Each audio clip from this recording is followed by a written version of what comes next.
Hello everyone, good day. I am El Martino Solias, students of BSE, major in agronomy. In this subject, GIC 107, Science, Technology, and Society. So, under the instructor of Ma'am Jumaila Leches.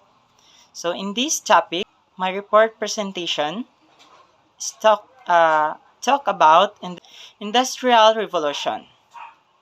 It is the process of change from an agrarian and handicraft economy to one dominated by industry and machine manufacturing. These technological changes introduce novel ways of working and living and fundamentally transform society. This process began in Britain in the 18th century and from there spread to other parts of the world. Industrial Revolution was first popularized by the English economic historian Arnold Toynbee 1852 to 1883 to describe Britain's economic development from 1760 to 1840. Characteristics of Industrial Revolution. The main features involved in the Industrial Revolution was technological, socio-economic, and cultural. The technological changes included the following. 1. The use of new basic materials, chiefly iron and steel. Number 2. The use of new energy sources, including both fuels and motive power, such as coal, the steam engine, electricity, petroleum, and the internal combustion engine. Third is the invention new machines such as the spinning jenny and the power loom that permitted increased product with a smaller expedition of human energy. 4. New organization work known as the factory system, which is entailed increased division of labor and specialization of function. Number 5. Important developments in transportation and communication including the steam locomotive, steamship, automobile, airplane, telegraph, and radio. The last one, number 6. The increasing application of science to industry.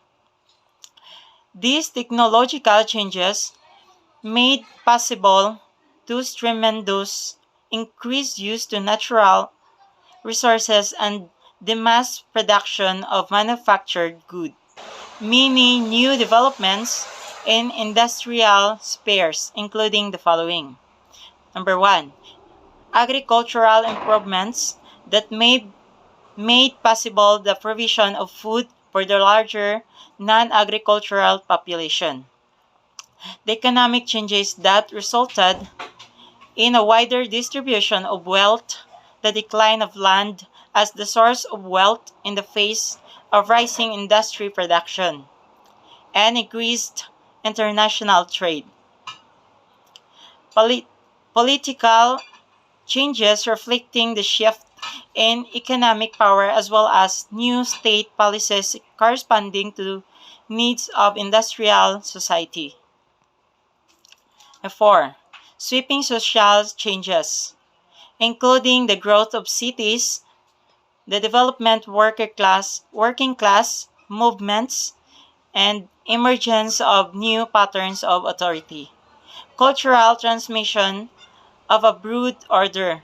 Workers acquire new and distinctive skills, and their relation to their task shifted. Instead of being craftsmen working with the hand tools, become machine operators subject to factory discipline. The first industrial revolution. In the period of 1760 to 1830, the Industrial Revolution was largely confined to Britain. Aware to their head start, the British forbade the export of machinery, skill, worker and the manufacturing techniques. The British monopoly could not last forever, especially since some Britons saw profitable industrial opportunities abroad while continental European businessmen sought to lure British know-how to their country. The Second Industrial Revolution. Despite considerable overlapping with the old, there was mounting evidence for a new industrial revolution in the late 19th to 20th centuries. In terms of basic materials, modern industry began to exploit many natural and synthetic resources that hitherto utilized lighter metals, rare earths, new alloys, and synthetic products such as plastic, as well as new energy sources. Combined with these were developments in machine tools that gave rise to automatic factory. Although some segments of industry were almost completely machine in the early to mid-19th century, automatic operation, as distinct from the assembly line, first achieved major significance in the second half of 20th century. This is all my report presentation. Thank you and God bless.